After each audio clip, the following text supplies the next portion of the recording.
কল্পনা করুন, বিশ্বের সবচেয়ে ধনী, ক্ষমতাশালী আর প্রভাবশালী মানুষের সাথে সম্পর্ক ছিল এক রহস্যময় ব্যক্তির। তার বিরুদ্ধে অভিযোগ অপ্রাপ্তবয়স্ক মেয়েদের নিয়ে ভয়ঙ্কর সব অপরাধ। হঠাৎ একদিন জেলে মারা গেল সেই ব্যক্তি, কিন্তু তার মৃত্যুর পর বের হতে শুরু করলো হাজার হাজার গোপন ফাইল, যেখানে উঠে আসে বিশ্বের এলিট সমাজের অন্ধকার সব দিক। আজ জানবো অ্যাপস্টেইন ফাইল নিয়ে এত তোলপাড় কেন। জেফ্রি অ্যাপস্টেইন একজন আমেরিকান ধনকুবের এবং ফাইন্যান্সার। ধনী ও প্রভাবশালী ব্যক্তিদের টাকা ম্যানেজ করে তিনি কোটি কোটি ডলারের মালিক হয়ে যান। তার বন্ধু তালিকায় ছিল রাজনীতিবিদ, ব্যবসায়ী, বিজ্ঞানী, এমনকি রাজ পরিবারের সদস্য। কিন্তু তার এই বিলাসী জীবনের আড়ালে লুকিয়ে ছিল ভয়ঙ্কর সব অপরাধ। অভিযোগ আছে সে অপ্রাপ্তবয়স্ক মেয়েদের যৌন নির্যাতন করত এবং তাদের দিয়ে আরও মেয়েদের নিয়ে আসার নেটওয়ার্ক তৈরি করেছিল। ২০০৫ সালে প্রথম তার বিরুদ্ধে অভিযোগ ওঠে। ২০০৮ সালে সে দোষ স্বীকার করে জেলে যায়, কিন্তু খুব হালকা শাস্তি পায়। এতেই শুরু হয় সন্দেহ, এত বড় অপরাধ করেও সে কিভাবে এত সহজে বাঁচল। অ্যাপস্টেইনের ছিল নিজস্ব প্রাইভেট আইল্যান্ড, যেখানে অ্যালিগেডলি অনেক অপরাধ সংঘটিত হয়েছে বলে অভিযোগ রয়েছে।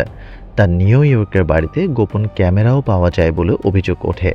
অনেক ভুক্তভোগী দাবি করেন তাদের জোর করে ক্ষমতাবান ব্যক্তিদের কাছে পাঠানো হয়েছিল।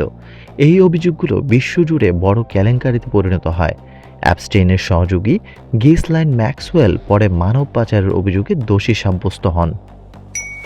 ২০১৯ সালে নতুন করে গ্রেফতার করা হয় অ্যাপস্টেইনকে, কিন্তু বিচার শুরু হওয়ার আগে জেলে তার মৃত্যু হয়।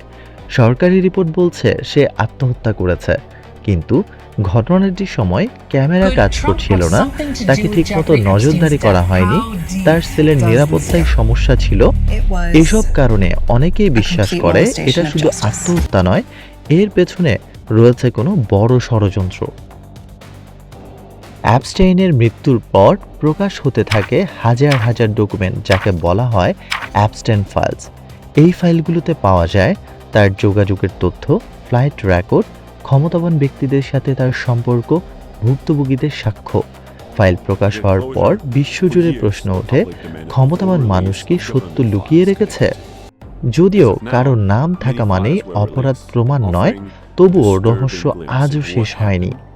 জেফ্রি অ্যাপস্টেইনের মৃত্যু হয়েছে, কিন্তু তার রহস্য এখনও বেঁচে আছে। সত্য কি কখনো পুরোপুরি সামনে আসবে, নাকি এই ফাইলগুলো চিরকাল অন্ধকারেই লুকিয়ে থাকবে? সিদ্ধান্ত আপনার।